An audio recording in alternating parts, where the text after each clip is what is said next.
How are we all doing? How are we all doing? I've been going for a week again, but this time it was in prep for a tournament, which unfortunately I didn't do well in. Very abysmal. Let me change this. Whoop. I look too white. I wanna give it a bit of a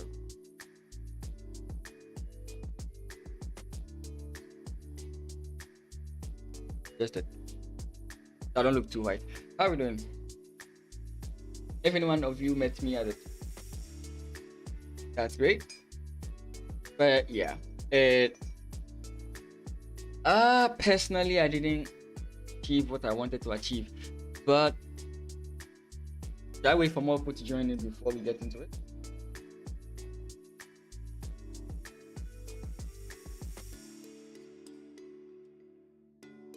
So basically, I didn't achieve much of like what I want to achieve in the tournament. But all in all, um, there was like one or two things that made me okay, right? Um, sorry. So one of the issues normally I face when I play chess, especially over the board, sometimes it shows when I'm playing online chess, especially long. One of the things that really affects my game, my emotions, right?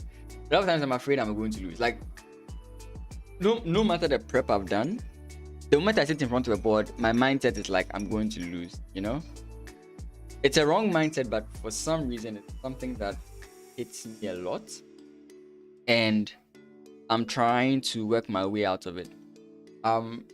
Did those feelings come in? Yes, they did, but I did feel like I was able to weather them a bit better. The stream started late because I was trying to input the games. I wasn't able to do them yesterday. I was trying to input the games, and I forgot quite a number of the moves. It was bad because that's at the point the recording just goes off. Yeah.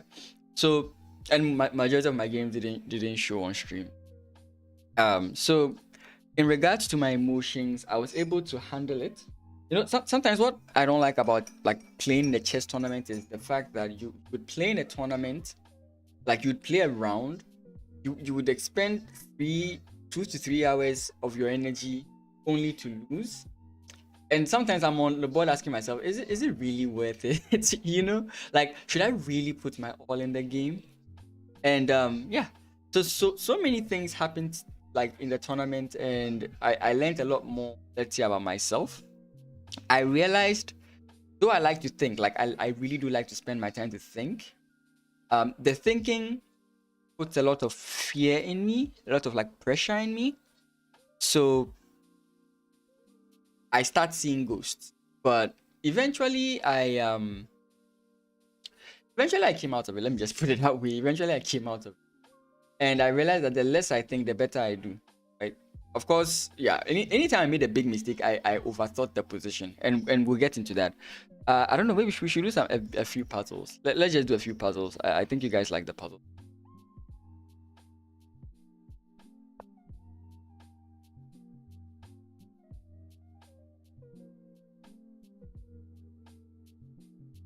Okay. I think we simply. Okay, we know. But we can distract the key.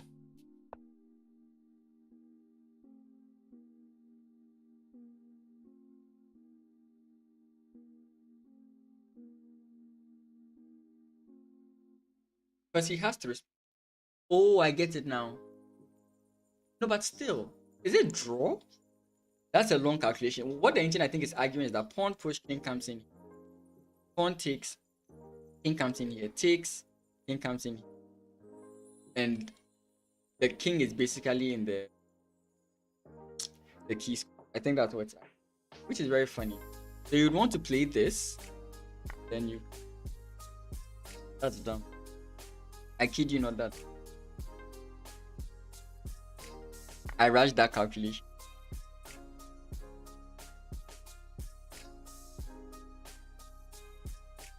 At this bishop takes, going from there. Let's see what else. This was pressure on the queen. Then we have bishop takes. Possibly.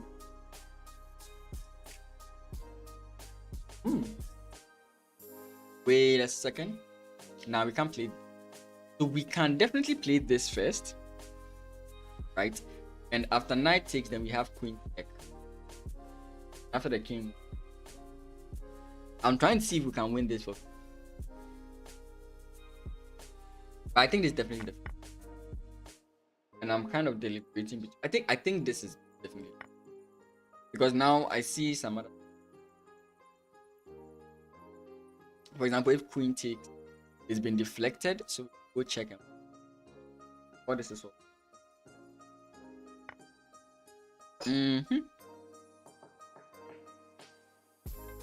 Takes here, king. What is my opponent?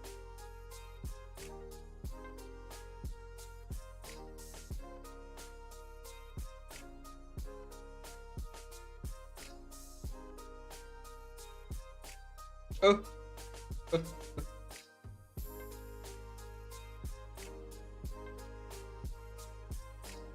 I see this move, but it doesn't work, right? But my opponent would have to take, and I don't see how to take. If I take this with it, taking here is one big sum.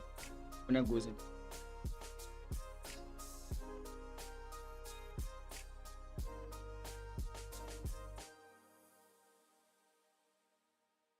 But if we play takes here, my opponent does not like have to take back here, and I don't see the advantage after that.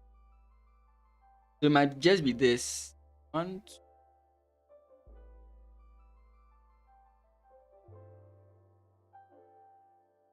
Oh.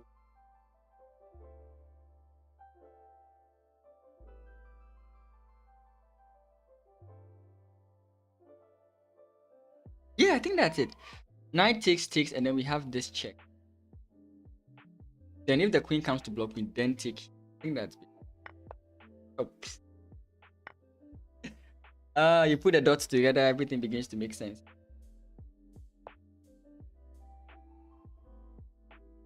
Okay, so check here. On take. Takes here. Doesn't work. Gonna be difficult.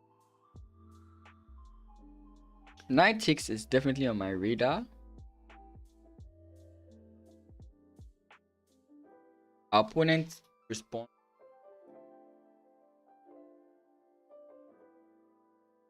And then what?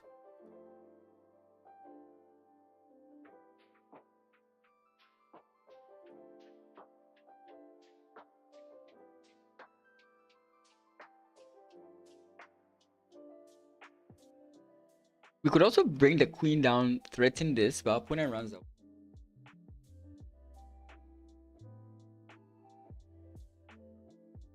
Like winning this pawn, kind of.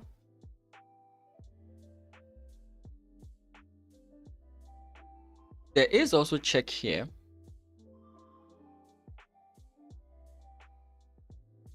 That just forces the king here, but apart from that, there's nothing. Let's play the first move. So is it just queen back? Neither of those. Neither of the moves I was thinking. Nope.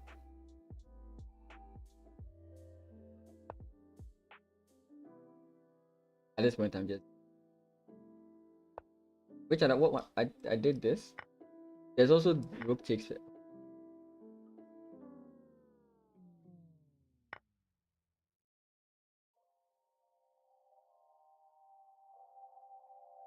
Ah boy.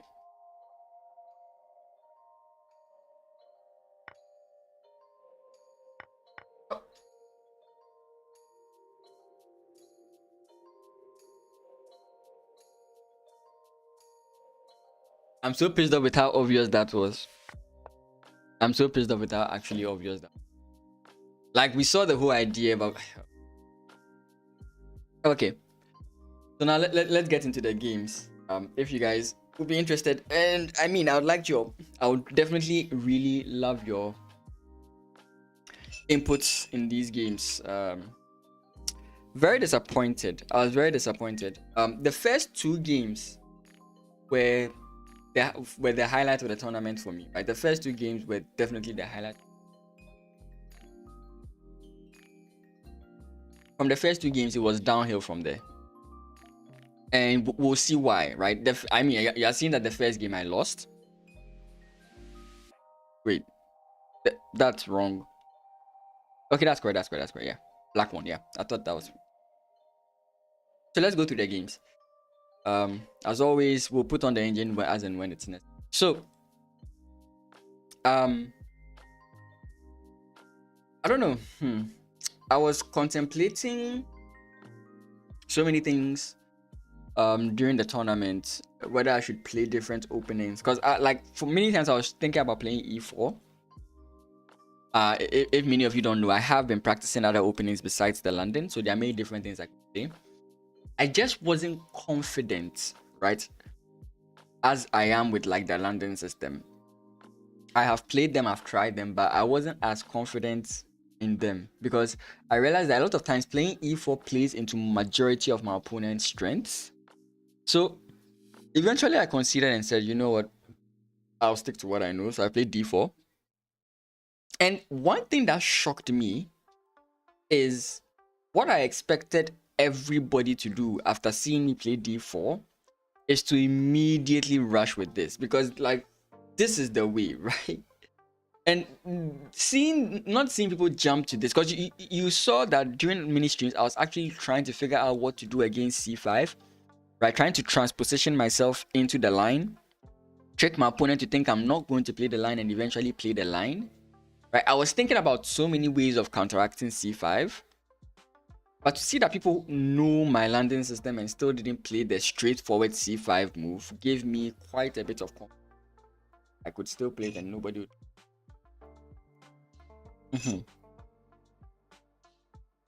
So maybe I'll just keep the other openings in the pocket for now. I mean, it's August, September, October, November. I have 3 months to prepare for the nationals. I could keep them in my pocket and then work on them. So yeah. So I did go d4.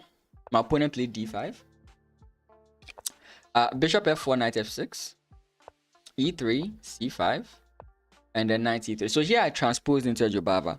It's not often considered good to transpose into the Jobava. I forget why. It's slightly better for black. It doesn't mean if you do that then you are automatically losing.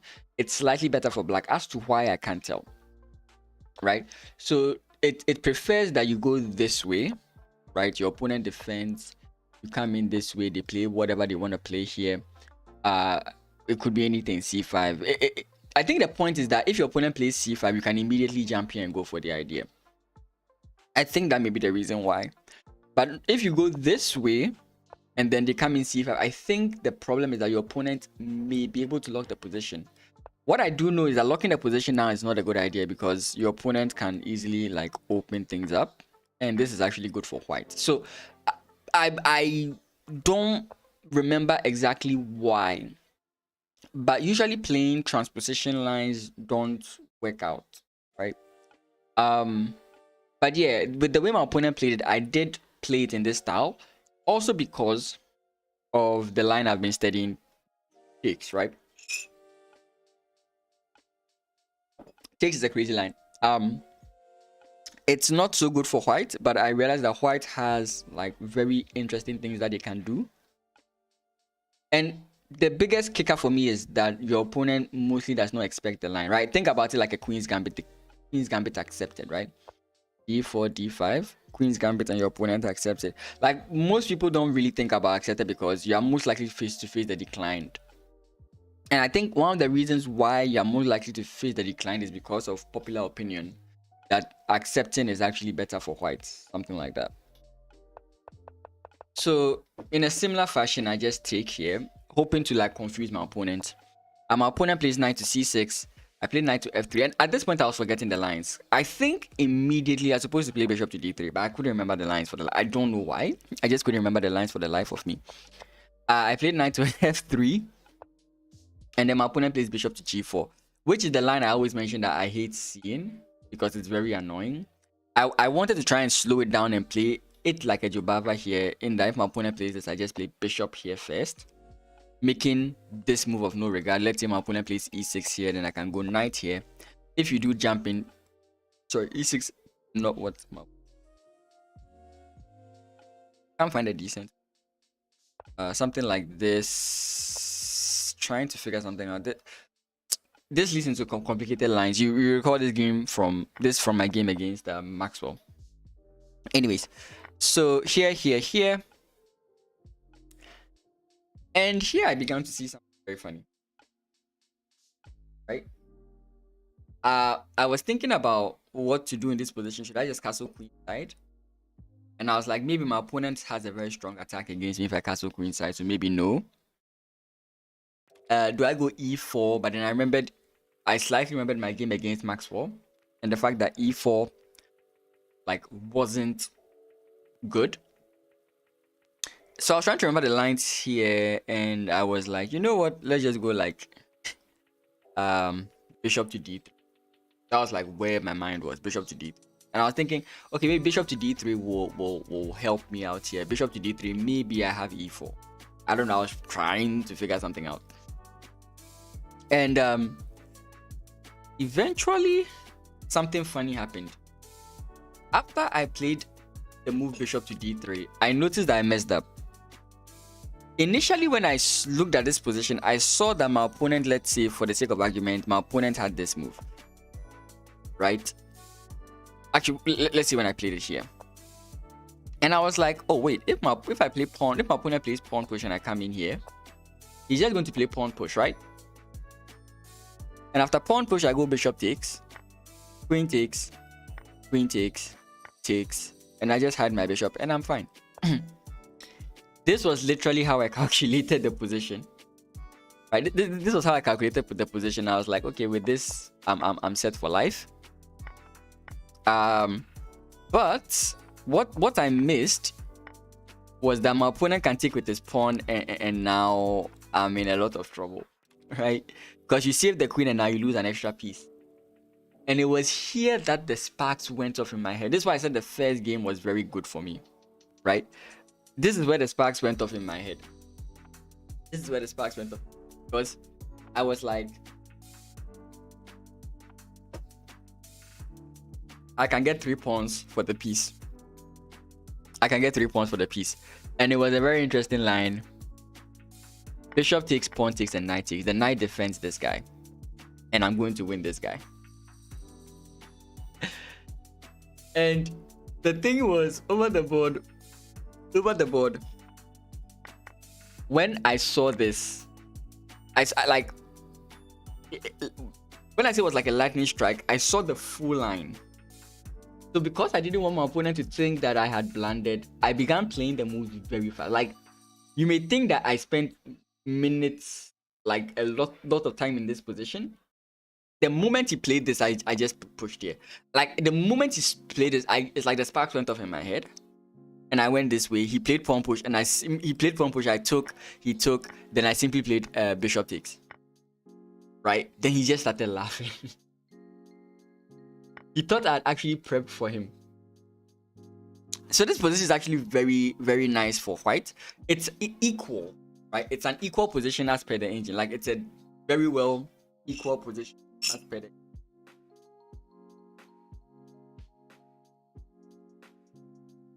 Give me a second.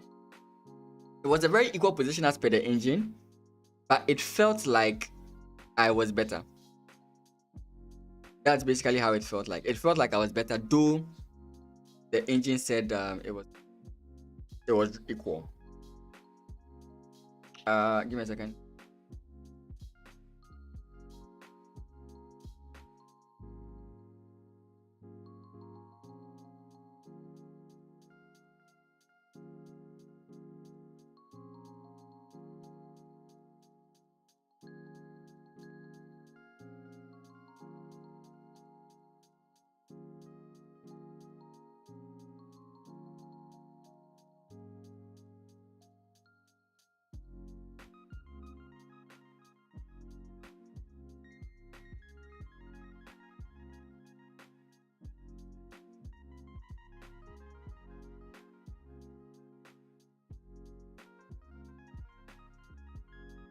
Okay.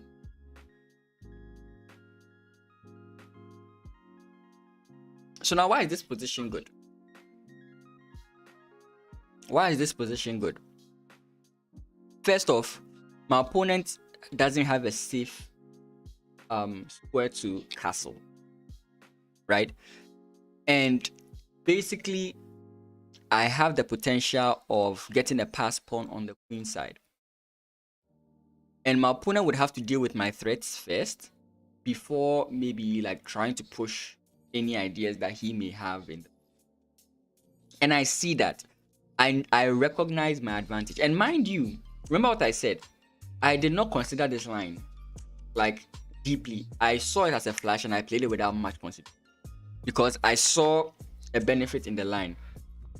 And from here on, I played like very good moves that my opponent actually thought it was prep. Unfortunately, you could not offer a draw to move 20. So I had to actually prove my advantage, hopefully pressuring him, and then offer a draw in the end game. That was kind of like what I was hoping for at a point, because you already know I'm going to struggle here, right? End game wise. Me, not the position, me. So my opponent continues with like bishop to e7. We have rook to d1, attacking the queen. And I expected for my opponent to instantly jump in here.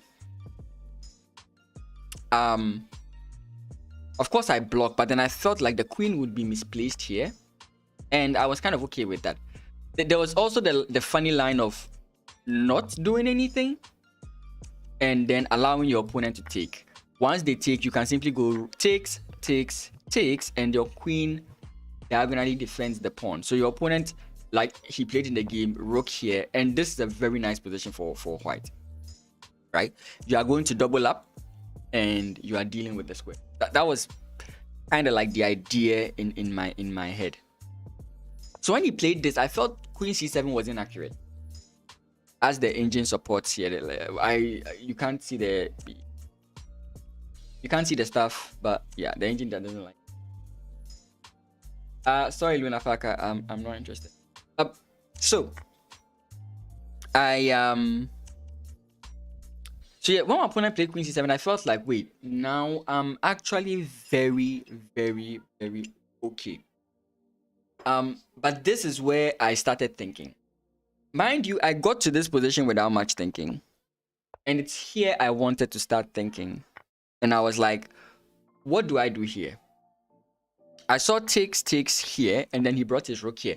For some reason, I thought he would play here, but when I spoke to him afterwards, he said this is actually not so good. Yeah, and the engine supported that decision. Here, you kind of prep counterplay the moment your opponent slips, right? And this is my friend. This is my friend from this is my friend from whatchamacallit, from university, right? This is my friend from university. We used to play in the same team, but now he's like far better than me. He's currently like 1900, yeah. So I'm like, yeah, it would be good to like, sorry, I meant it about this move. It makes sense that he would look out for counterplay, because the moment I slip, he messes up. And so here I started thinking, because this is actually the position I started thinking, and I was like, I don't really know how to continue. The idea that comes straight out of my mind is castles, right? Castles kingside. But I was a little bit afraid of the queen. Unfortunately, I think I was overrating it.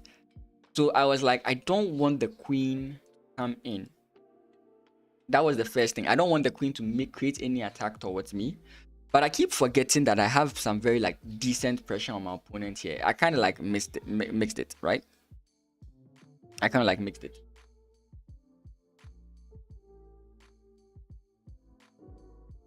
Why does this still? Yeah, so first I was afraid of the queen coming in here. That wasn't really what deterred me. It wasn't my fear per se of the queen coming to start an attack. It was one of the considerations in my mind. Remember, I was seeing ghosts. Because I was thinking, and the moment I started thinking, I was seeing so many things that my opponent could do to me. Meanwhile, the position is just good. I could literally just castle here, right? But I was considering what my opponent could do. And the second thing that actually scared me, my opponent asked me about this during the game, and I mentioned I didn't actually mention that. I mentioned a different idea.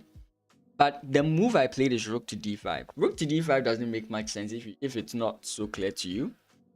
But if you really look at the game, what you realize is that rook d5 prevents this idea. This was the reason why I played this. What I was saying during the game is, after the game, sorry, when I spoke to some of my friends, they were like, just castle, right? And I mean, I did look at castle, but what really disturbed me about the whole position was this move. My opponent possibly could not attack the rest of the game. That is completely fine. But this move pissed me off. Okay, like, okay. Clinton from Evo. Clinton, Sicilian, how you doing? I'm Clinton, Ghana, Ghana's national team player. So, this is actually what stressed me out in the whole position. This is actually what stressed me out in the whole position. It wasn't necessarily that he would attack me. Yeah, so eventually I was like, you know what, I want to just stop the queen from. And the funny thing is, when after the game he asked me, like, Clinton asked me that why did I play rook to d5, because the engine was like, this move is good. He thought this move did not make any sense, but the engine was like, this move is good. And I was like, oh, I was afraid of the rook coming in here.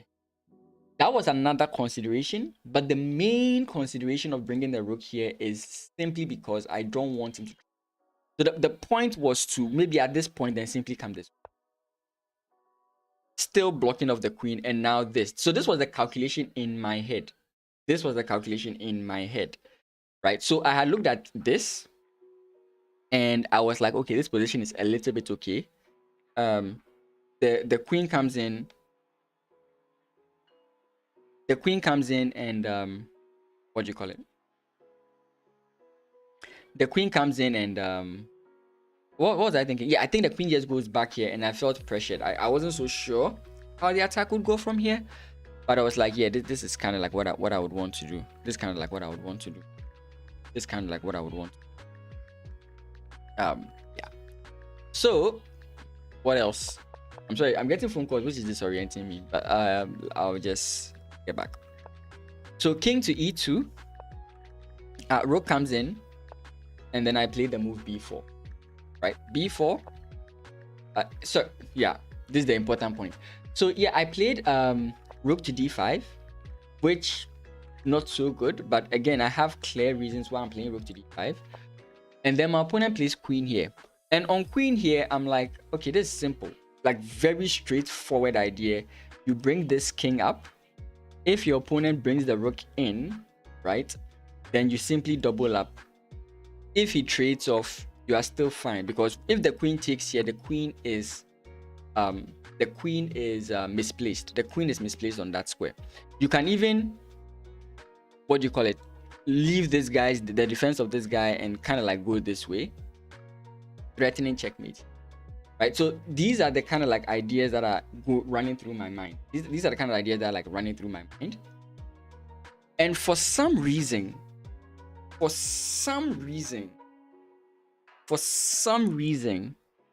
in this position, I started thinking about like, okay, so he plays this, and I'm like, okay, I have to double up. That was initially what I thought, but then I was like, oh wait, even if I double up, I don't have any control over the back rank. Like, I can't capture on the back rank simply because his queen can always come back to the defense. So you can imagine a position like, let's say rook here. I keep showing the move, right?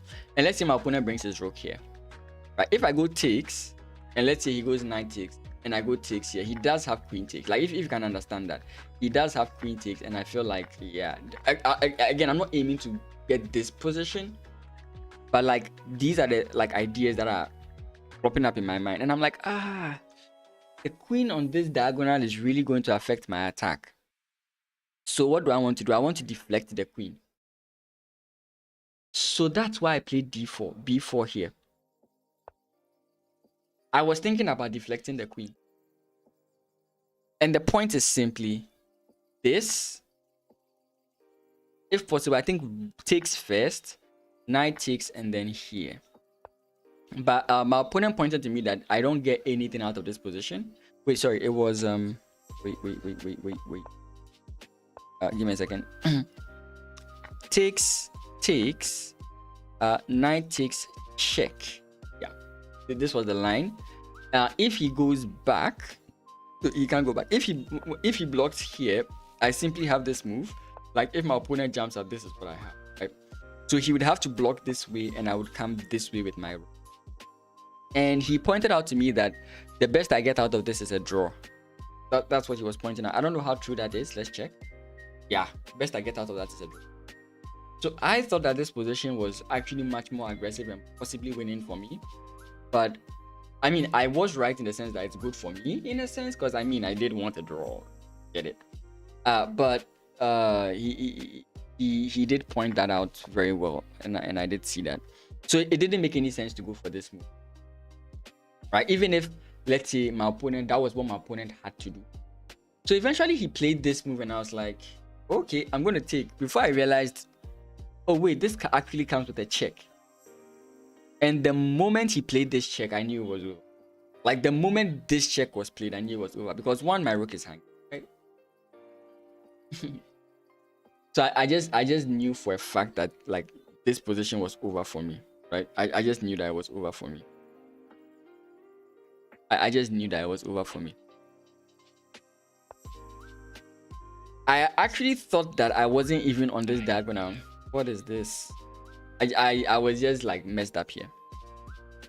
I just wish I never saw this ghost. Like if I had simply played this game would have been fine.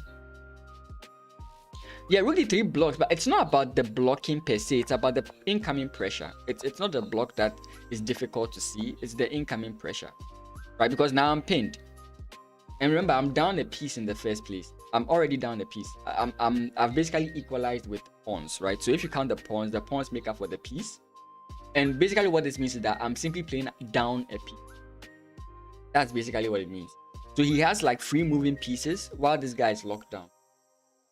So it's more of a positional thing, right? So I did play rook d3. My opponent plays rook g6. And here I made a miscalculation.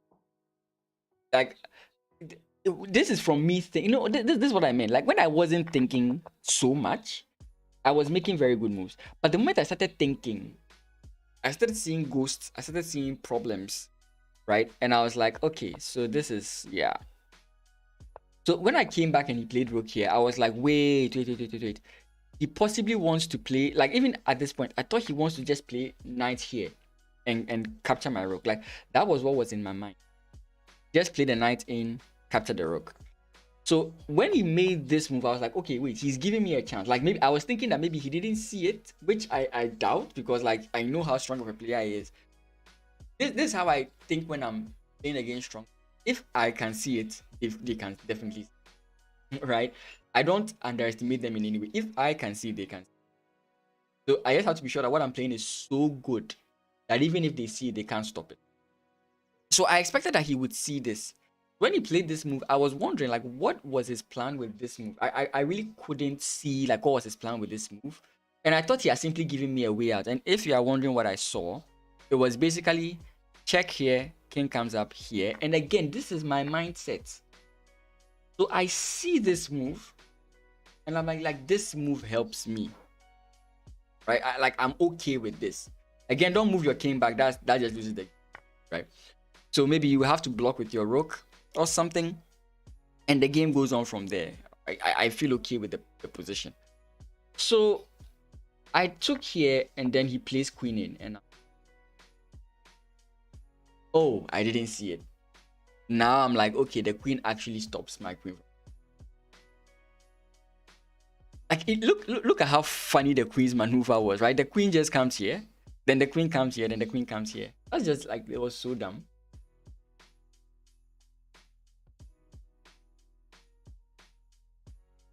You working in Cape Coast Hospital?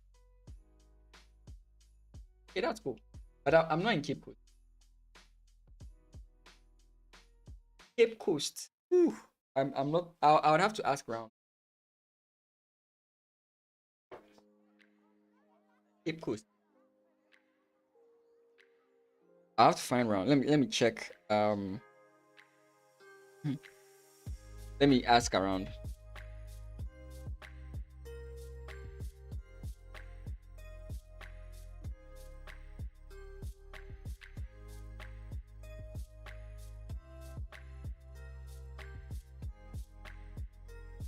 Okay, I'm asking around. Okay, there's this platform where all the chess players in Ghana are on. I'm just asking them that. So Queen C4, and I was like, okay, I've messed up. I played Queen here. He simply takes it and I resign. I mean, the game was just over. Like the point.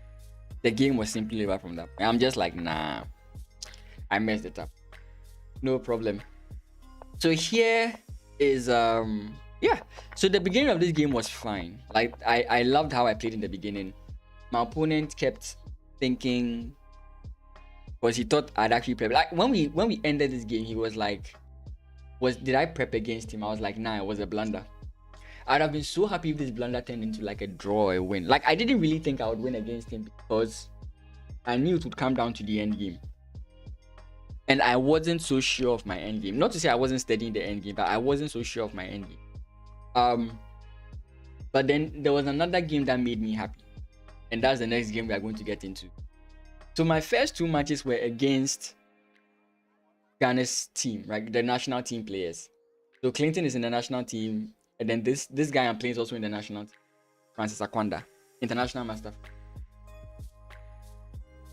And like before the game, so okay, we played this game on Friday. The game I played against Clinton Friday. Then the next game, we only played one round on Friday, 3 rounds on Saturday. So on the second, on the second day, I was actually having a conversation with my brother that, what does he think? Because I was trying to make a decision. Now, Akwanda plays the Scandinavian the same way I play the Scandinavian.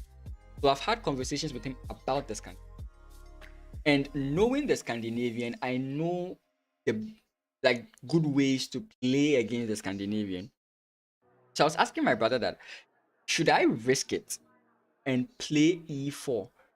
Such that if he plays the Scandinavian, then I know what to do against E4. I keep thinking my camera is here. Now I've moved my camera here. I have to keep looking here. So I asked him that question, and I was like, should I take that risk?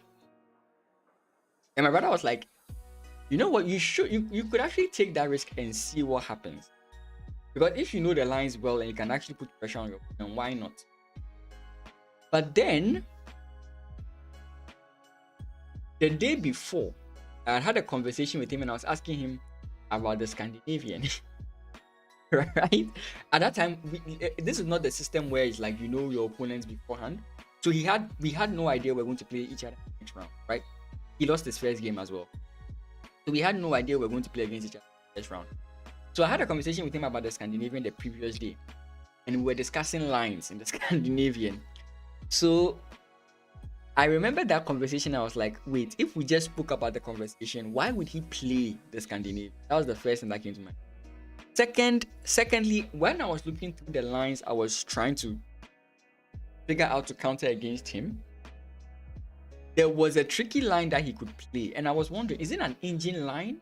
Like, is it something a human being could see? And this is something I'm trying to understand from a human, especially from my reading level.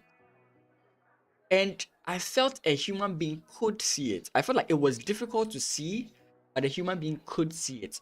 And basically what it does is that it gives me 3 pawn islands, and one of those pawn islands have double isolated pawns. But white has more activity and white is better. Slightly better. And I'm like, already I can't play an endgame. So to give him such a position for an endgame. So on the drive, as I was like on the bus to, or the petrol to the tournament venue, I was going through the lines over and over and over again, and I was like, I'm not going to risk it, right? I'm not going to risk it. So I played D4, standing system again. I had 2 whites, yes. He played knight f6. Once again, I realized people are not doing this.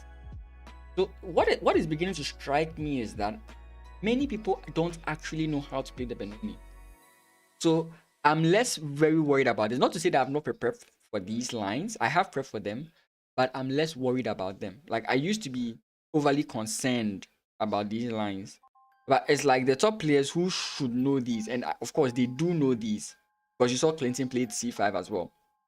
The top players who should know these do not play them. Like they don't play this. Come on. And that was what gave me confidence, right? That was what gave me confidence. So he played knight f6. I played bishop f4 always.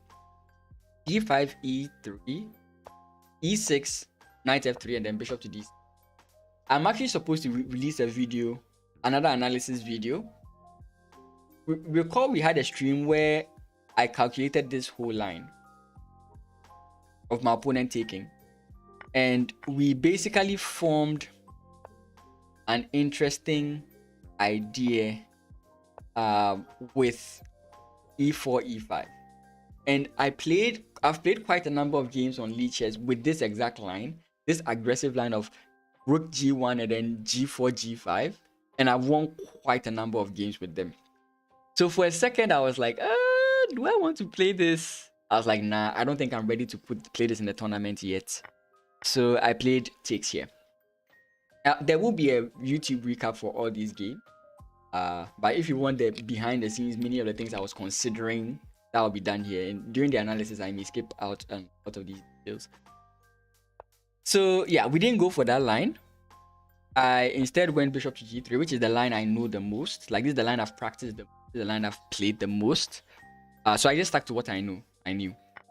He took, I took, and then knight to bishop to d3, queen to d6. And actually here I thought I had made a mistake because I suddenly realized, remember what I always say, you always want to prevent e5. Like you always want to prevent your opponent from playing e5. So I was thinking that maybe I should have played this. That way if the queen comes in, I have this move. We all know that this is not something that you should be worried about because we have this. If our opponent takes, we take. That kind of line, right? So I was like, when I played bishop, I was like, wait, did I just mess up? I was literally beating myself up over this because I thought I'd actually messed up this position. That's how bad I felt about this position. But I was like, nah, I don't actually think I've messed up. I didn't think I'd actually messed up. So I went knight to c3. And the reason for knight to c3 is, I think it was this. I think you take once, takes, queen takes, and then something along these lines. There was a certain tricky line I saw in there, and I was like, okay, he can't play e5, right? That's what I was thinking. He can't play e5. From my calculation that he couldn't play e5, and I was validated in that mindset when he played a6, because I realized that, yeah, so knight jumping in here would have affected him a lot, right? Knight there would have affected him a lot. So I then went e4 because, again, the whole plan of this opening is that you want to get e4, e5. He takes, I take, knight takes, bishop takes. And I feel okay here. I don't know if I'm winning, but I do think white is better here. Let's turn the engine on and see. Yeah, plus 0.5. So it's an equal position, but white has a slight advantage. So I was quite okay here. I was actually quite okay here. So in this position, my opponent plays h6. And I didn't understand why he played h6.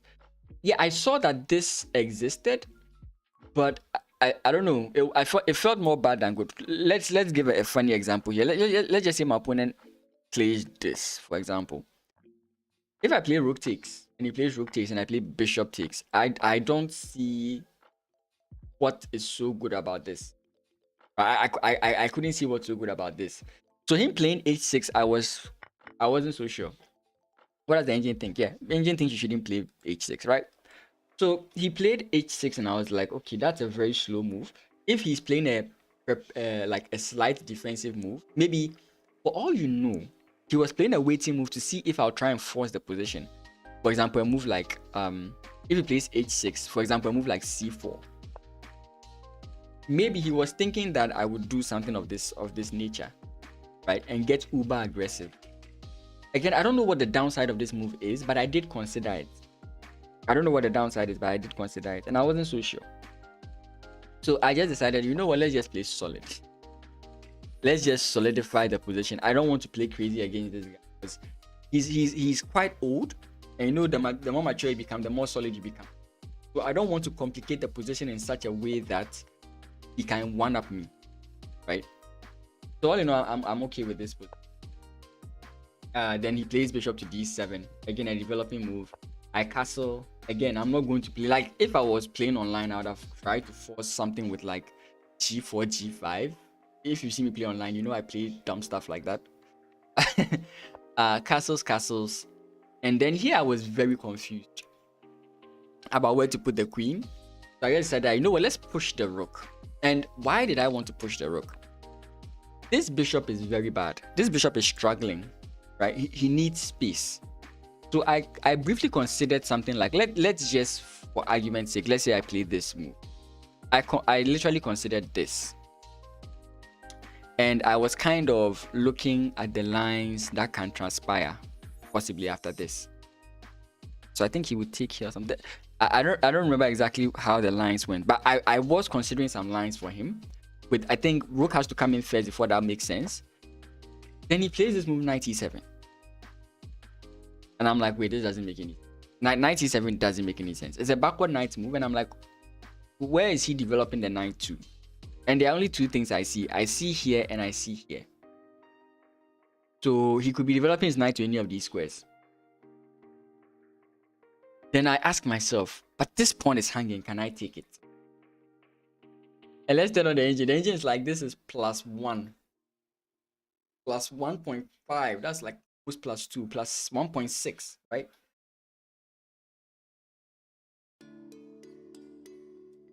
So I see this position and I'm like, what is going on here? Like, what is going on here? And I calculated this line for long. At first, I was going to play this line because I assumed that after this, I could take here. Again, you see the mistake. So that was basically wrong.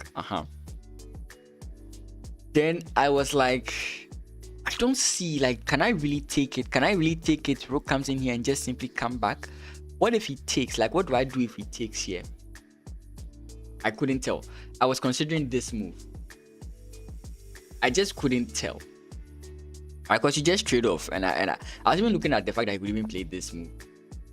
Right, I just couldn't figure it out. I really just couldn't figure it out. I really couldn't figure it out. So apparently, I didn't look at the line fully. I just looked at the fact that the engine said it was better, and the engine was like, takes. Let's go through the line. Sorry, I'm lagging a bit. Here, and then bishop to e4. And then your opponent has to play bishop to c6, right? And I'm like, I don't know what this is. The next thing is I asked the engine, okay, so what if my opponent decides to take the pawn? What is so good about this? Knight e5. I don't get it, right? I don't get why this position is so good for white. I don't. If any of you understand what the engine is recommending here, please feel free to educate me. I don't know if it has anything to do with this bishop. Right? I get that the knight here is very well developed. I don't know if it's about me starting an attack on my opponent's king side. Like, I really can't tell why this is good. So I think, yeah, since we are reviewing the games, we have to try and figure this out. What is so good about this? Let's see, what is the engine's consideration? Bishop to b5. Okay, so it's possible it's a bishop. It has to do with this bishop being bad. Then we can go a4 or c4. Okay, but let's say our opponent doesn't give us what we are looking for there. What else could our opponent play here? Okay, let's say our opponent even ignores the whole thing and goes like rook. What do we get out of this? Knight c4. Our opponent can take with his bishop. Oh, sorry, what? Knight c4. Oh, okay, I didn't see the fork. Okay, I think it's now. So the point is, we take here, our opponent comes back. If we go to e4 and he takes here, he's put himself in the range of a fork. So we can develop with tempo. Fork on c4, yeah, you saw it. So Our opponent would have to defend against the fork. Interesting. But then we could play a4, and our opponent would have to respond to our threats. So if he moves, let's say, the bishop back, we can still play this move. Oh, that requires a little bit of seeing. I did not see that in any way, shape, or form. I was trying to see this in my mind, and I couldn't see the fork. If I couldn't even see from what to, like, I couldn't see what to do from here. Like from here, I didn't know what to do. I couldn't see the position from here. Right? The most logical thing is to bring the bishop back, but from here, I'm like, okay, my opponent takes, and all I could calculate was this. I couldn't see the fact that there's this configuration there. Like the grandmasters really do see it. Like they really do see it. But this would have just ended the game. But he has to do something about it. Is there anything else he can do to kind of stop it? Let's say he goes back. Let's say he goes all the way back. What else could he do here? Do we still just go c4 with the aim of going c5? c4 with the aim of going c5 because the queen is trapped. But he can stop it. So let's see. We still go knight c4, or we can go bishop to c2. I think this is the point. I don't know how true that is. But knight to c4. And why is knight to c? Attacking the queen. Queen trapped.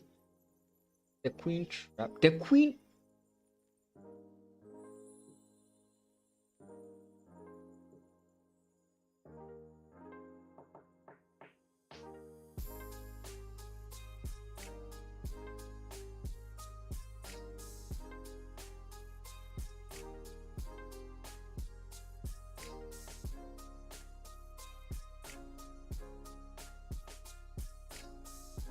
Queen is trapped.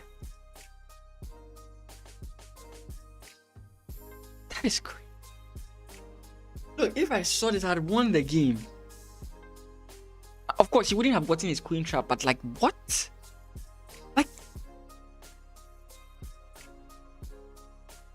Like, this is captured, this is captured, this is captured. Here is captured, here is captured, here is captured. Here is captured, here is captured. What?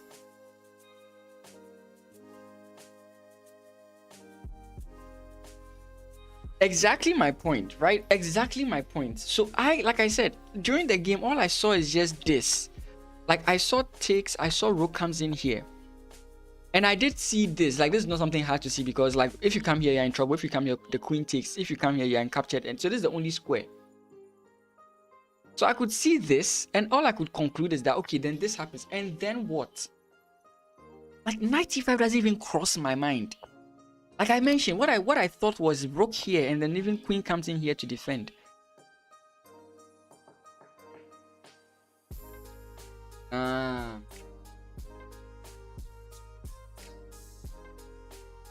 And I thought I was actually worse in this position. I think if we turn on the engine, this position is... It's still winning.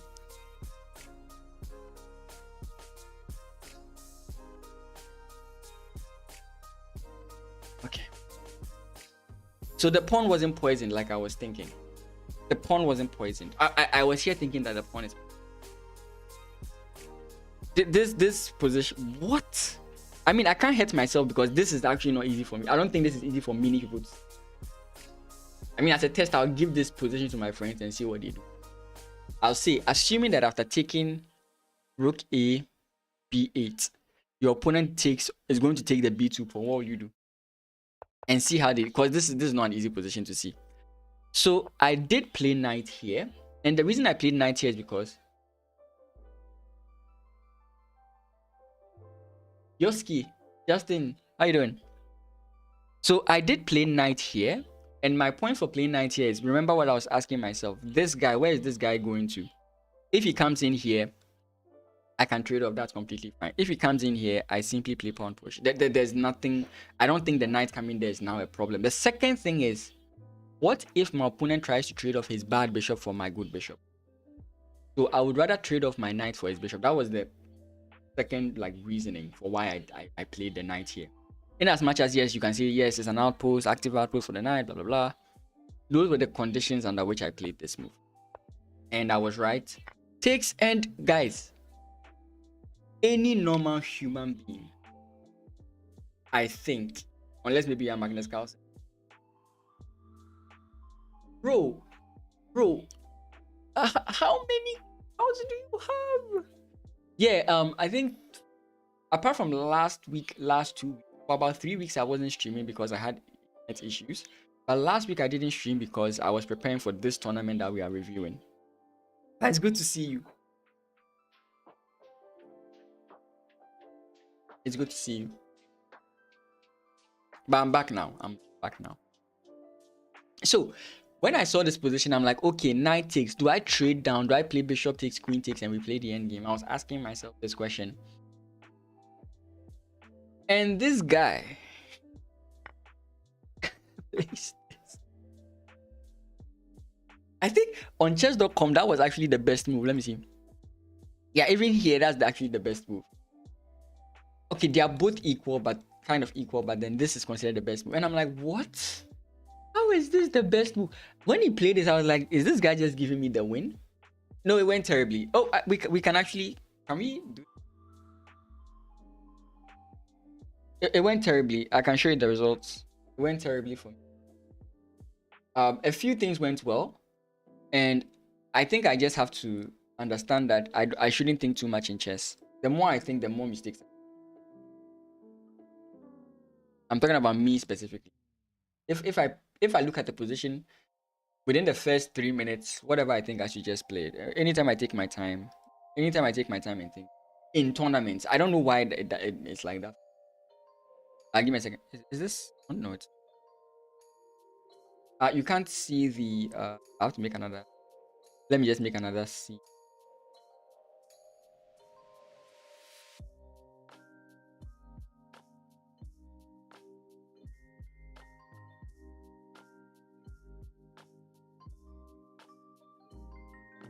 Very nice. So this is me. This is me. Sadly, this is me. I actually lost rating point. I scored 3 out of 7. Very bad. Very, very bad. I'm trying to load my result. It went very badly for me. It went very bad. I lost 4 rating points, so I'll be 1641, which just sucked. Like, my results were just appalling. I mean, actually speaking, I actually had 2.5 because I got a half from a buy. Like, that was just the most dismal result I could ever get.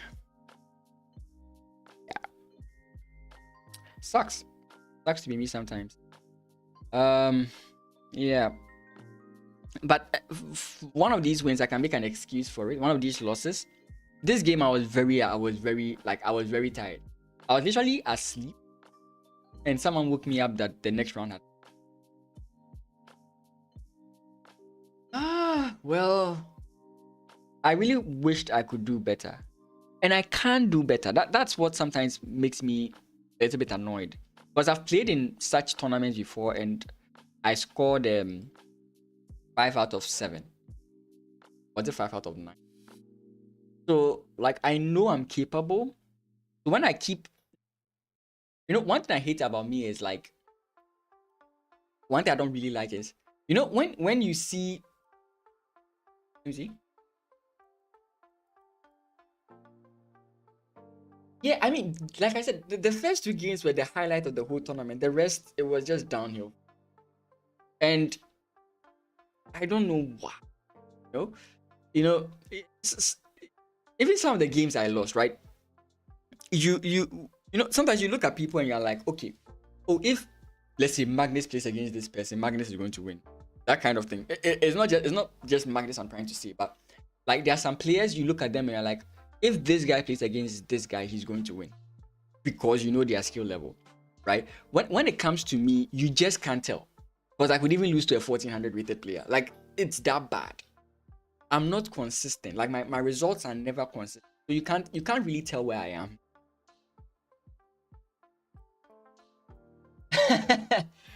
By now, I don't know. You are quite better than me, Johan. You are quite better than me. I wish I could be more consistent because some of the games it shouldn't have gone the way they went. I think maybe I don't, or maybe I'm actually where I am and I'm overestimating myself. It could be anything. I don't know what it is, but I really hate the way I perform at tournaments. I really hate the way I over the board tournaments. When it's not over the board, I do very well, but over the board tournaments, I perform very bad. I think it's my emotions, but I don't know. I'm working on it, and I'm realizing that when I start overthinking, I don't play well. Because I start seeing ghosts, I start getting scared. So when I look at the position immediately, I'm just going to like 3. Not to say that I'm not thinking at all, but when I see something, I'll just play. I don't know. I really don't know. So yeah, I didn't do so well, but we'll get into some of the games. Yes. Oh, damn it. So when I saw this move, I started asking myself questions like, what do I do? So remember, I was worried about the knight coming in here. So I was like, I want to bring my queen this way. So that if the knight comes in, I can trade off. Then I was like, let me bring the queen this way, targeting this pawn. Of course, my opponent can push it, but maybe I can now bring my queen in here and put pressure on it. Bro, me too. I will sometimes lose to a 1200, 2300 in another game. Yeah, that bad at being consistent. You think about leeches. Yeah, I'm also kind of like that as well. Aspirant, or G, I'm not taking challenges today. I'm very sorry about that. I think that's Johan. No? The name is very familiar. I feel like I've played this person, but please, I'm not taking challenges today. Today and tomorrow, I'm just reviewing the President's Cup. So today I'm reviewing my games. Tomorrow I review every other person's game. Oh, I cancelled the results. There was somebody who plays third, and that was his first time playing a tournament. That's crazy. He prepped against some of the guys and really lashed them. Yeah. Some radar, I play viewers Friday. So today and tomorrow I'm not playing about that. Yeah. So so I was very confused about where to place my queen. I was very confused, but eventually I concluded that I would play the queen here to put pressure on this. Again, it still stops the knight from coming in here. Don't forget, I was trying to prevent the knight from coming in here. I mean, I don't know what it does. I don't know what purpose it serves, but then I look at pawn push. It's one of the things I'm looking at. Oh, okay. That's fine. So again, so the next thing I also realized is that I think the reason he took pawn was so that because now c4 is actually much more like it's actually something that can be played. So I was thinking he was playing this to get the move d4 in, d5 in, like preventing d5. I was also thinking that could have been another reason. But I was still not looking at this move because I realized that this annoyance can come in. And if I play a move like this, let's just assume that this was well defended. It's a backward pawn. And now the knight has access to those kind of things. I was looking at that. And yeah, so he eventually played this move and I was like, did I just make a mistake?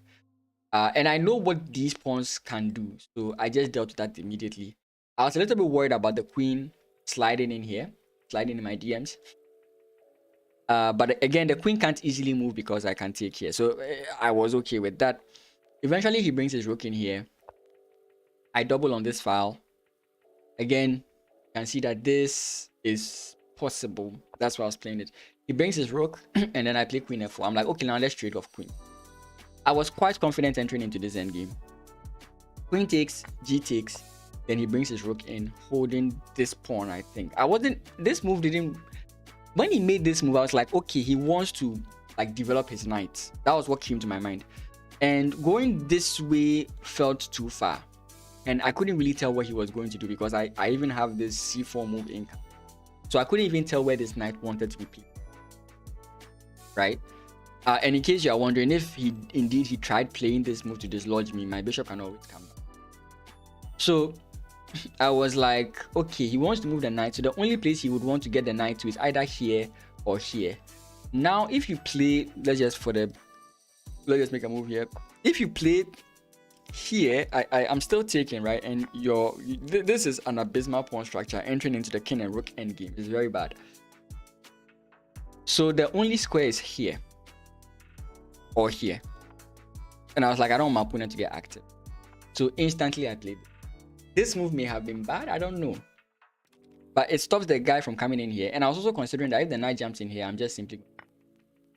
You can fix your pawn structure, that's all fine. We are still already entering into a drawn endgame, right? I can play this move, you take, I take, and I infiltrate, right? This is basically the line I calculate. Actually, is it fine? Let's just be sure. Yeah, it's fine. Yeah, so my calculation was correct. So yeah, then he plays g6, and I play my king up. Now, the reason I played king up here is very interesting. I think this move probably put me in a dangerous position and at the same time saved me the game. I think the game is equal still here over here. Yeah, it's still equal over here. But I think this move was very crucial. So I was doing a bit of training with a friend of mine, and he made a very interesting statement. He said that one of the things, I mean, it's very obvious. He says that in the end game, you want your king to be active. Now, I know that, but he expressed it in a different way, in the sense that I don't know if you could even consider this an end game or a mid-end game kind of position. But what I was looking at here is, let me try and get my king closer to the center, so that the more pieces come off the board, my king is much better placed for the end game as compared to his.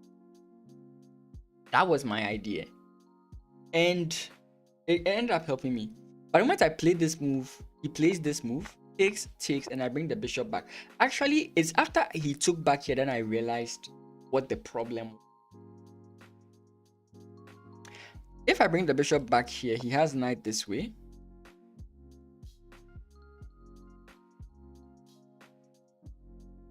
Is it? Wait.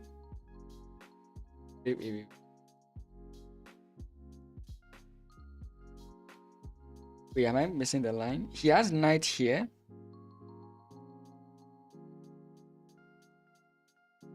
Yes. He has knight here. And if I bring my king up here, he can take this. Right? And this pawn is also dropping. So I'm like, oh boy, I have completely messed this up. That was what I saw. I realized that if I came back here and I come in this way, he has two of my pawns. And I was like, oh my god, what have I done? I'm losing the position. But you can see, okay, the engine is not showing. But if you can see the engine, it's saying that the position is still. And I figured it out, right? So I realized, okay, there's something I can do in this position. And that's bishop to d3. Why bishop to d3? There's an alignment issue. So now when he jumps in, I come in this way. You can't easily take here because I can attack you. And if you take here, I think at this point, white is winning. Or white is very strong here. Engine says no. Sorry to me. Yeah, so that is what I saw. And he instead goes knight takes and my king comes in. Now, my king is getting closer to the center. Though I was a bit sad that I've gone down a pawn, because this is a very strong player. This is a 1900. This could have meant that I'm losing the game. He jumps back with his knight and I'm like, no way I'm leaving this knight on the board. I took, he took, and I developed my king further forward. So now you compare my king to his king, and my king is actually better, right? He now brings his king forward and I attack his weak. He defends with his rook and I come up here. Here I was deliberating a bit between this move and bringing my rook up. And I was like, if I bring my rook up and he comes in here, he still has to deal with this. Eventually my king, I was convinced about that. I played this move, he played his pawn push. I bring my king into the position. Now I'm very firmly in the center. This position is equal, if not better, for white. Though I'm down a pawn, I'm about to get the pawn back. My opponent plays rook to c6. I go rook 8. He plays king to g6. I play rook to g1, then he goes. And then he plays it again. And then he goes back. And then I offer him a draw. This was actually the funniest part of the whole tournament for me. He plays this move, I offer him a draw. He doesn't take the draw. He's like, what will you do if I push this pawn? That was the question he asked. He was like, what will you do if I push this pawn? And I said, accept the draw and I'll tell you. Because look, I don't know what is right or wrong. Like I wasn't so sure. I'd actually asked myself, if he pushes the pawn, what should I do? It's something I asked myself because I could infiltrate and all that kind of stuff. But like I forgot the reason why. But he asked me, and I was like, he should accept the draw, and then I'll push. And then sorry, he should accept the draw, and then I'll tell him what I'll do. So he kept asking me. Eventually, he said, "You've played well." And at the end, he said, "You've played very well." He was like, when he got the pawn, he had a chance and everything, but my activity was too much. He said some very nice things, and then eventually he agreed to the draw. That was my favorite part of the whole tournament. And later on, I've come to realize that at this point, I could have. I'm not saying I should have, but I could have played for the win, though it's still equal here. Because of how far forward my king is. These pawns are very weak, so you can sort of like I mean, if he in this position, if I go back here, he's just simply going. If he's afraid of anything, he just goes here and it's now a draw, right? Because we've repeated the position quite a bit. So if, for example, if I play this move and plays pawn push, takes, rook takes, you could play here with your king, but there's problems you have to think about. My rook can come in here. This pawn might be hanging. Like, there are so many things my opponent would have to consider. And even if he does, let's say, take this guy, these guys are falling, right? And this is not where my opponent would want to be in this position, right? I don't know if this is winning. Let me just be sure. Yeah. You know, it's a slight advantage for white. Possibly still a draw. And I was tempted to like accept his draw offer. I was accepted to accept his draw offer. To decline the draw and play on, but I was at 2 minutes and he was at 27 minutes, and I would need more time to think. Maybe for someone this is very simple, but for me I would need more time to think. So eventually we just the draw. That was about it. My last game was against a beginner, so there's not much to talk about in this game. With the board, I was playing black. From the games that I had seen her play, it was quite telling that she was quite new to the game, as in like she knows how to move the pieces, but beyond that, and a few things, but beyond that, it wasn't much. So you notice that my play style here was not the way I would normally play. I was just playing risky because I thought no matter what they did, I'd be fine. But I'll show one interesting line that I saw. I don't know if it's actually correct, but I'll show a line. And I always call the Scandinavian the newbie killer. I call the Scandinavian the newbie killer. Why do I call it the newbie killer? Simply because they all play e4, and mostly what they face is e4, e5, or e4, c5. But they never face this one. They rarely ever face it. So they often don't know what to do. And you can see I was just stressing my opponent here. Sorry. I was basically just stressing my opponent here.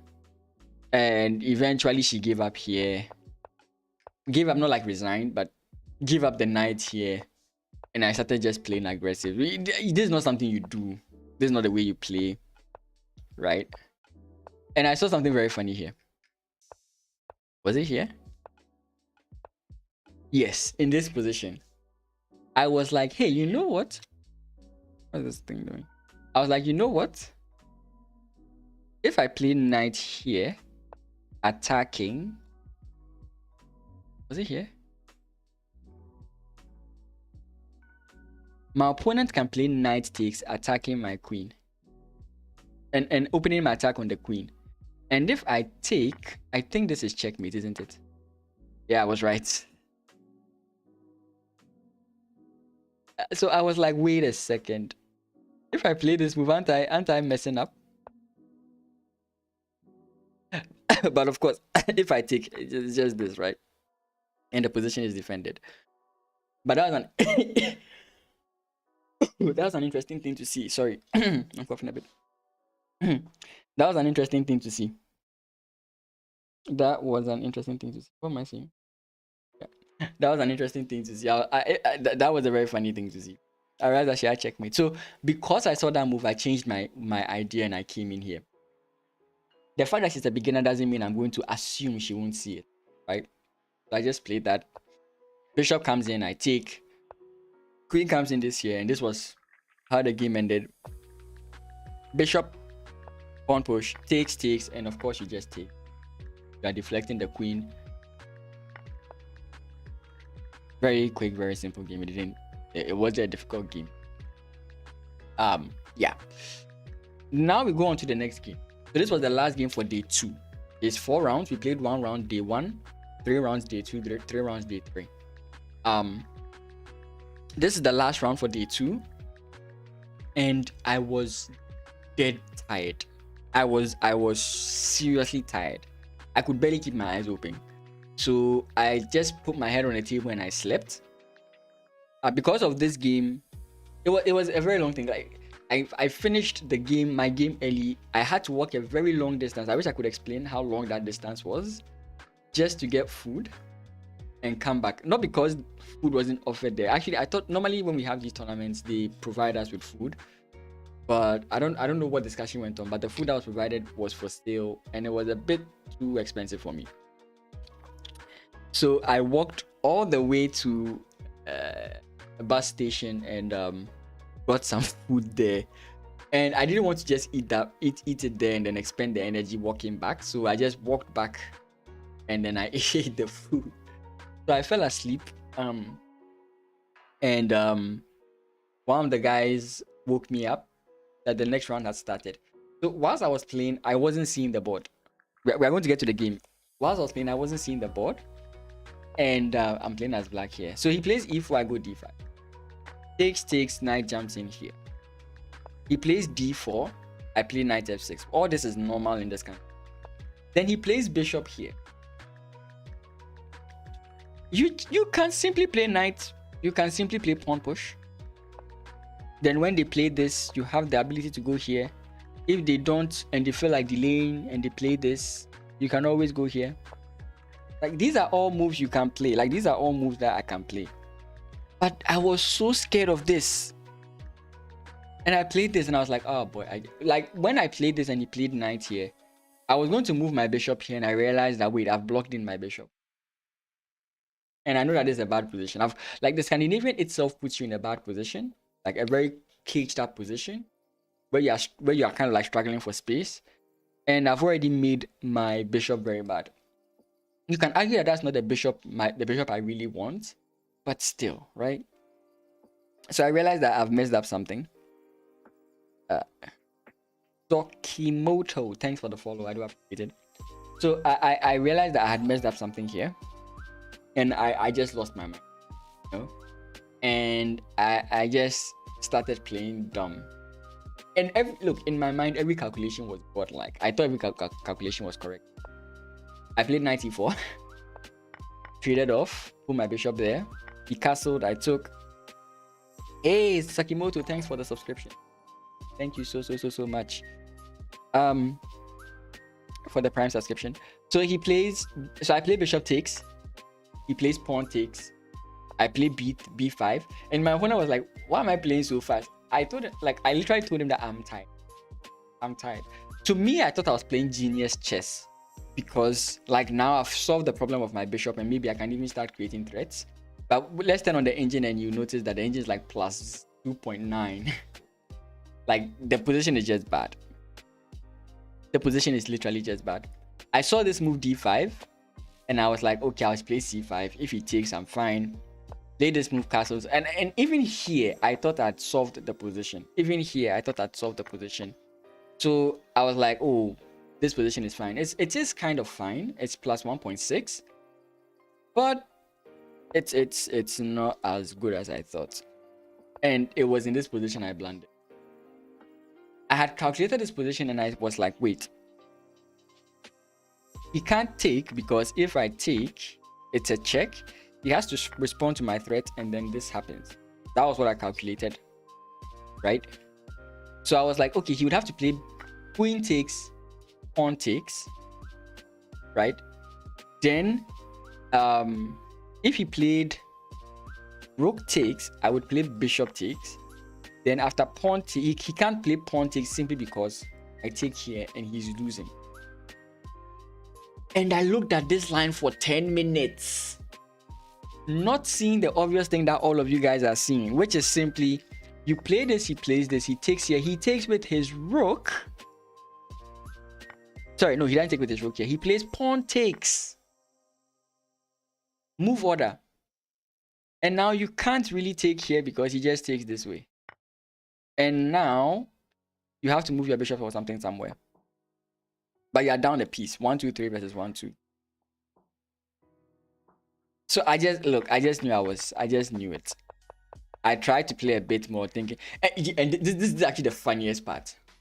This to show you how badly I wasn't seeing the board. So I played this move, threatening to fork. But the point was to deflect the knight. Not to say that it was a winning position per se. But I thought that after knight takes, I have rook comes in here. And after the king moves, I have bishop check. That was what I saw. And I was so convinced that this move gives me bishop check.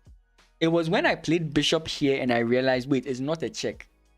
That I was like, bro, let me just resign. Because I literally thought this move came with check. Again, even if it did come with check, it doesn't mean I was winning. But my opponent could have done something about it. But I'm like, yeah. So I was just very tired. We'll look at one more game. Because the last game, I can't remember it properly. I messed up my recording, so I can't see it. So we'll look at this game lastly, and then we will be done for today. Oh boy. I'll again, like I said, you can check out the YouTube. I will be recording these games. And if you're on YouTube and you haven't subscribed, please do. I'll be recording these games for the YouTube channel. So yeah, you can always check them out. This is just to let you know how my mindset, how I was thinking. In the YouTube video, I might just skip quite a lot of these background conversations and just get into the game. But yeah, this is my game against Manum Singh. He's also a kid. I don't know how old he is. I don't think he's 16 yet. But I've played against Manum before. And that was during, I think it was during the National. And when I played against him, I was in a bad emotional state of mind. The game against him should be on the channel. Yeah. That'll be last year's Nationals. Last 2 years' Nationals, I did very well. But last year's Nationals. So when I played against him, I was like, yo, this guy is an aggressive guy. He's going to come at me with all the sauce. Like, he's really going to come at me. So I should be very careful. The last time I was not having a good emotional state, so I couldn't play against him well. But this time I was okay. I was like, fine. This is my first game for day 3, so I was very okay. Like, I was refreshed and I was ready. So, I played d4. I was playing white. I played d4. He went d5 again. I don't know why nobody was just playing c5 from the get-go. Like, I don't know why nobody was playing. Anyways, it's fine. Bishop f5. Even here, you can still go c5, right? Knight f6. e3. He plays bishop to f5. In the past, I would do this. I like this variation to be. It's drawish, but I do like it. But now I see that this move is actually very. Knight to e6. E6, knight to c3. He blocks with the bishop. I know this is bad, but then you kind of force your opponent to think. He plays knight in. I play knight to f2. Then he goes knight to e4, which I thought was wrong. So I traded off. Kind of like a Carlsbad structure. He plays, and then here the engine says I made a mistake. I glanced at the game, but I played this move because I'm looking at knight to 5 at some point. Bishop takes, castles, and the moment I castle, I noticed this. What I didn't notice in the previous game against Akwanda, I noticed this. And I know the kind of player this guy is. And what came to my mind is that he's going to aim for this. That was exactly what popped into my mind. this guy is going to aim for the. And I was completely right. Now, the thing about Manum is he's very good, but he's overly aggressive. And the moment he sees an attack, he can't contain himself. He has to go. So if you play against him over the board, when he gets an attack, he starts shaking. He makes his moves fast. Like, he becomes very excitable. I don't know. Like, he did the same thing with me the last time. And another thing that he does is every time he notices that the game is not going his way, he starts offering a draw. I don't think that's a good mindset. So the moment he saw it, and then he started reacting in a certain way, I just knew he was going to go. And I was like, okay, here it comes, because I calculated it. If you were here and wanted to attack, how would you attack? You threaten to capture the guy who is defending the only square. After you capture it, now there's a double pawn here and the file is opened, so your queen can come into the file. So I see all that. And that's exactly what he plays. So I come back, I have to defend because this is going to be annoying. Takes, the knight jumps back. I capture, he captures with check, and then Now, is this scary? Yes, it is. But why am I not scared?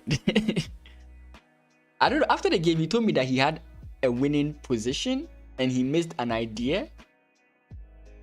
I couldn't see it. And the engine even agreed with me that there was no winning idea. Because why was I so confident? Well, because he doesn't have a friend to help his attack, right? He now has to do a lot of moves to get into the attack, right? So I was quite confident that my king is at least safe for the moment, and maybe I can even play moves like these to solidify my king's defensive position. That was what I was thinking. But then he plays this move. And here I thought it was an admission of defeat that, I thought it was an admission of defeat that his attack is not going to work. Because if I trade off queens, fine. I was also thinking that maybe it's also about this. He's someone who is likely to play stuff like this, right? So he does this and I come back and then he plays f5. f5 is the move I thought he would play. I thought f5 was bad. Right? And again, this is his style, right? So sometimes it's good to know your opponent's style so that you know what they are going to play. And I mean, there's a safe option, there's a bad option. There are so many things you can do, right? But he immediately goes for that option. I'm like, okay. So now I'm going to attack the weaknesses. You can see the weakness.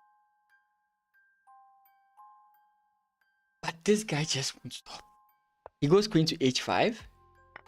And now I take with check. King goes in, pawn push. And funny enough, I'm playing the top two engine moves. If I don't play any of these moves, I might be losing this game. He attacks my queen, I come in this way. Top engine move as well. And now he does this. Remember what I said? He needs attackers to join him and he's finding them. So here I have to actually like really, really think hard about this position. And here I could actually go for a draw. Right? I could actually go for a draw here. At least I think so. So I think about the position. And then I go rook g1. He goes rook g6. And I bring the queen back. So I literally just swap positions. He brings the other rook in. I bring my bishop back, targeting him. Takes, I play king take. Literally speaking, when he played this move, I actually thought I had blundered. But I thought I had to play this and then he takes here. I literally thought that was what was going to happen. So at the point I was scared. I was like, wait, no, I don't have to take with my...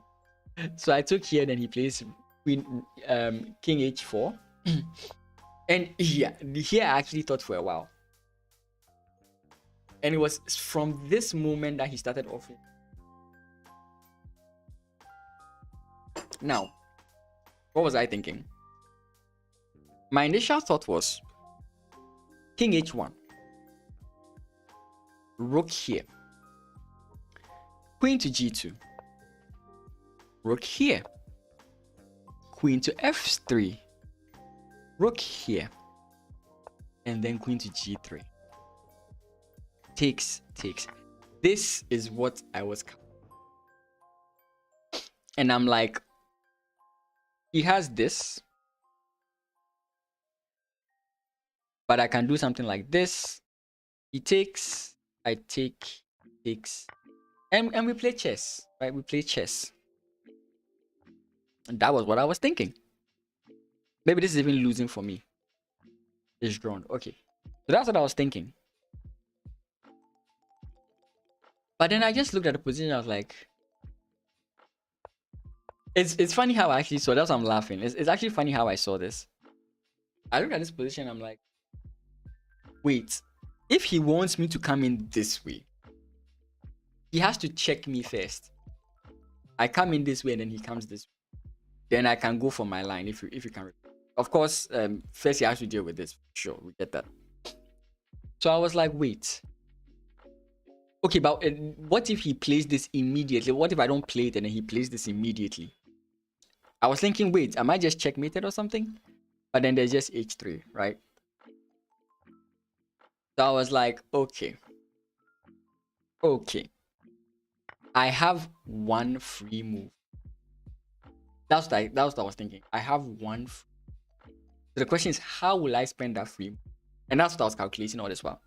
Do I go c4?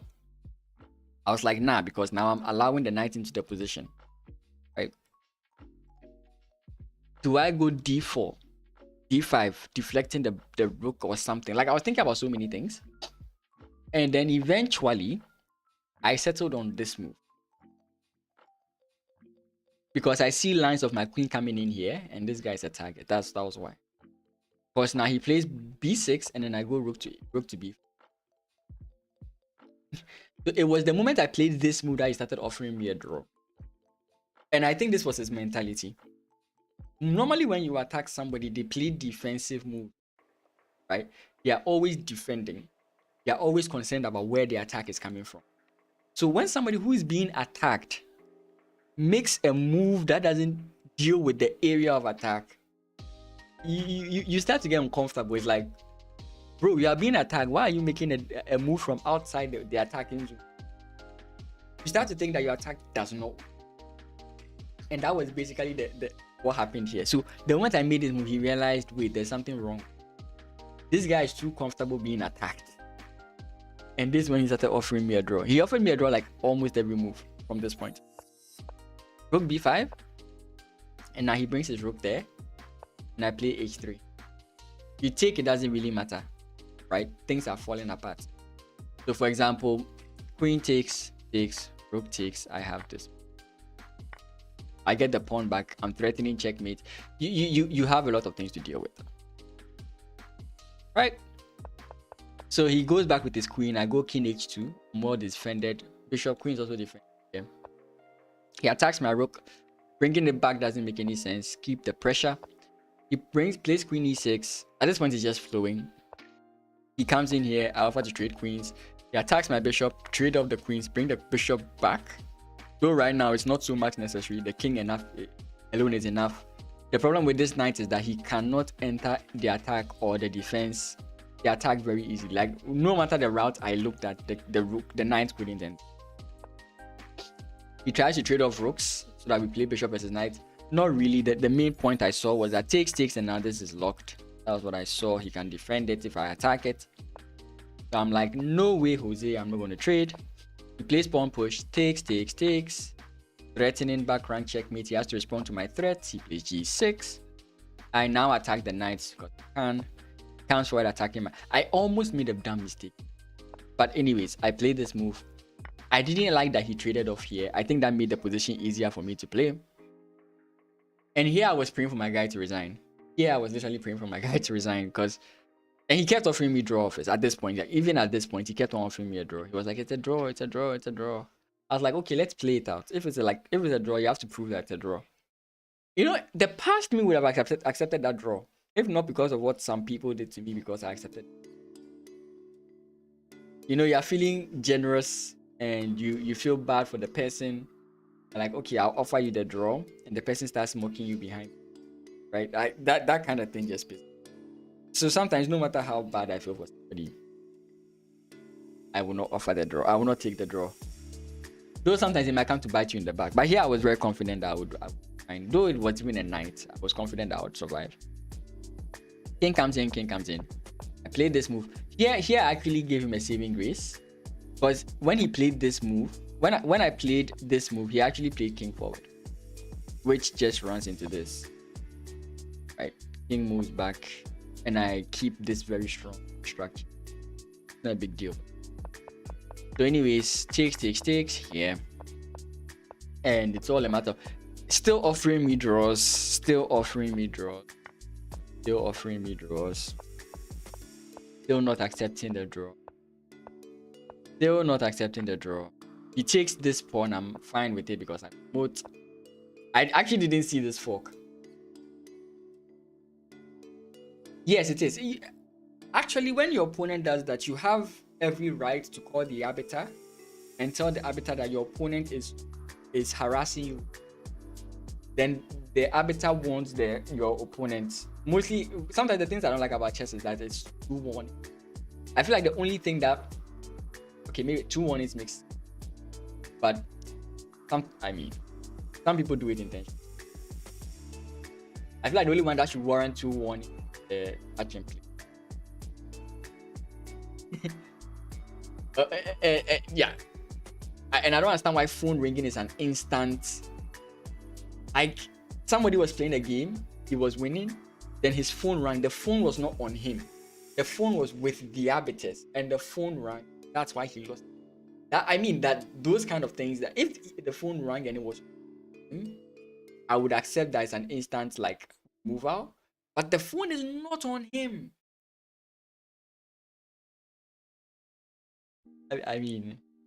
Well, but I didn't call the arbiter on him because at this point I know I'm winning, and it's something he does, like, so it's expected. Like, if I want to know that I'm winning against him, it's when he starts offering me. That's what I mean. That's how I've seen it. So I come in this way, he takes. I come in, check, I play pawn. And I think maybe he was trying to play for stalemate here, but I didn't mind it. Takes, I take, and at this point, I just love where the pawns were positioned because that's what actually helped the stalemate, the checkmate idea. Check, which you don't often see. Like, when you get to a certain level, you don't really see checkmating. Odd, but he played onto check. And I was very confused because at the end of the game, some people were saying that after I played this move, he was actually having a win. And I kept asking myself, where is the win? I couldn't find the win. Really couldn't. And the engine itself couldn't. Because I'm playing the top, like the top 2 engine moves were what I was playing throughout. And for me, I feel like my moves are easy to find. His moves are also easy to find, but they are easy to defend against. So I couldn't really figure it out. I really couldn't figure it out. But yeah, that's fine. So at the end of the game, I told him that he's overly aggressive. He should stop. That was my advice to him at the end. I don't know if he took it. I don't know. Because I believe he's a very strong player. I believe that if he stops overly attacking, he will become a very strong player. But he attacks too much. Like, the first time I played against him, that was the same thing he did. Attack. Never pulling back the brakes. Attack. And that kind, like, he does also see, like, he does see good attacks. But sometimes you have to really be able to back up the attack. Right? And he's not able to back up his attacks. So that's why I think he needs a lot more, like... That's where he needs a lot more, like, work. He needs a lot more work in that. So anyways, that was my game against him. The last game is not well annotated. That's why I want to again and now annotate it. But this was the President's Cup, the 13th President's Cup, which is a tournament held in Ghana.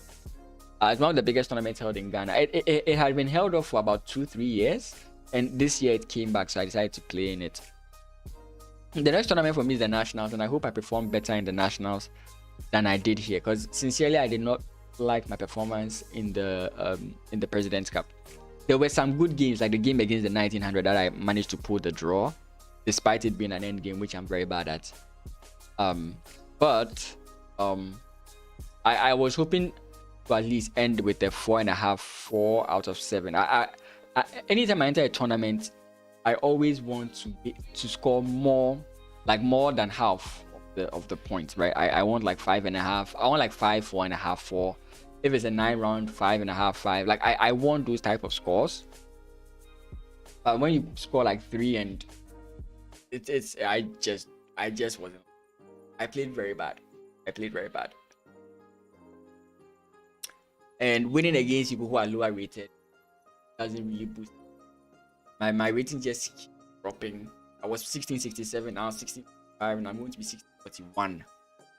And I mean, that's just a heartbreaker.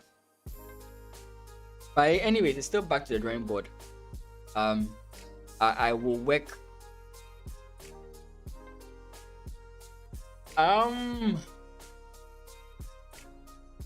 To get information, the Ghana Chess website is not often updated. So mostly to get the information, it's on certain pages. Chess Results does post the events, but mostly the Chess Results link opens up like for the event. It's like you have to be checking every single. That may not be what you want to do. But I mean, if you ever come to this channel, I always make it a point to see when a tournament is, that anybody who is interested in or would like to travel to Ghana and play in it. I always let you know whether it's a Ghanaian only tournament. So for example, at the end of every month, we have something called the monthly tournament that is, or you'll be visiting from September to December. Yeah, so you can check the BCA Twitter page. Let me see if I can find. I don't actually go to Twitter or X, whatever it's called right now.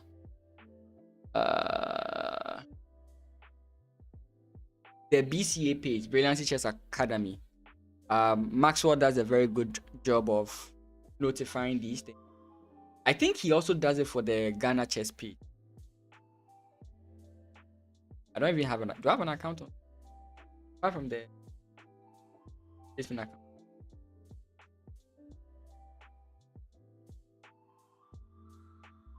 Oh, yeah, I don't have an account. Yeah, so there's the Brilliancy Chess Academy. I think it's at Brilliancy Chess on Twitter or Brilliancy Chess. If you can check it out there, and then there's Ghana Chess on Twitter. Just type in the names, see them. Yeah, those are the ways you get to know. But let me quickly check this, and then I can end the for the tournaments. Where's Ghana Chess? Ghana Chess.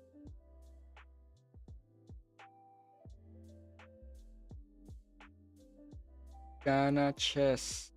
For the dog.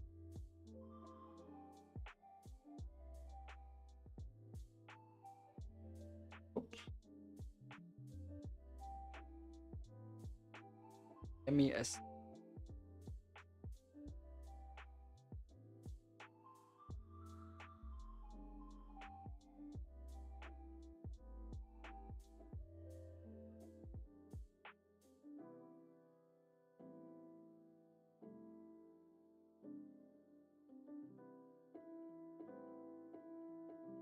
okay, so for the person who was asking, it's a university chess club that's there. I don't know if they offer for outside people. There is in Cape Coast, I mean. Let me find this document. Oh boy. I put this calendar. The way I can't find the calendar is very funny. Yes. Yeah.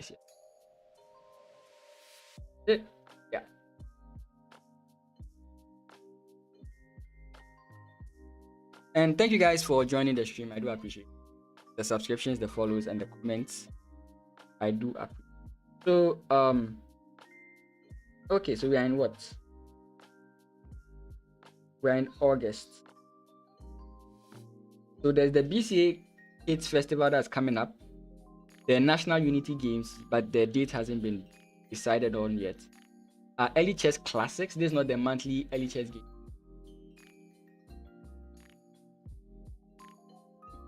Yeah.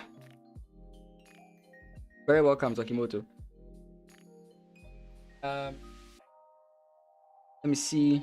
There's the inter-university. Okay, that one I can't play that. There's the Mind Sport Classics. That will be on the 19th of September. There's the Accra Classics. There's the Interclub Tournament. National Youth Tournament on the October 12th. 1st November Interschools Festival. And 26th to 30th December, we will have the... Definitely be... And hopefully I'll do better than this time. I have to fix it. I have to work on it. I can't just be... That's right. As your streamer, I must be doing well to motivate. And I will do so. Once again, thank you guys so much. I really do appreciate your presence here. I'll see you guys tomorrow. Tomorrow, I'm going to look through all the games, or as many games as possible, that went on in the President's Cup. I will also make videos for all of them. So this week is going to be very, very stressful in terms of videos for me. But I hope you guys will watch them. If you are on Twitch and you want to get to the YouTube channel so you can follow it in case you're not able to join the stream, this is it. So the nationals, how many are there? So there's two. There's phase 1 and there's phase... You went off for a bit, no problem. No problem, sis. Back. So for the nationals, we played 2 phases. There's phase 1 and phase 2. Now, if your rating, and this a Ghanaian only tournament, so you must be a Ghanaian to play. So if your rating, or if you're part of the top 5 rated chess players in Ghana, you don't play phase 1. You automatically qualify for phase, right? Before the national, there are a lot. The Unity Games, the Early Chess Classics, the Accra Classics, the Interclubs, the Interclubs tournament. There are many tournaments that are coming up. So you always have practice, and there's always the Early Chess Monthly Rapids. There are many games, and if you're on the BCA channel, I'm sure they should be having their tournament. I've forgotten what they called. Not the Clash of Samurai, it's called something else. So with phase 1, the top 5 in phase 1 qualify for phase 2. Right? So that's why you see 2 tournaments. So the first one is in December, and mostly the second one is... But maybe this year, both of them will be played in December. Yeah, so for someone like me, I mean, I'm 1600. Unless I play every single tournament, get like 5 points out of all, I don't see myself getting 1900. So I don't qualify for phase 2. Or I have to play. And if I qualify, go. And it's those who qualify for phase 2 that actually get prizes. And the top 5 male, top 5 female qualify to play for. And next year is an Olympiad year. So I don't know if it's like that for most countries, but I would guess that it is. But most often when the chance for an Olympiad participation comes in, the field is much more serious and much more difficult. So this year's nationals going hard. Right? This President's Cup was hard, but nah, nationals is going to be crazy for this year. So I have to get my training up. The problem is over the board training. I have to start it soon. Anyways,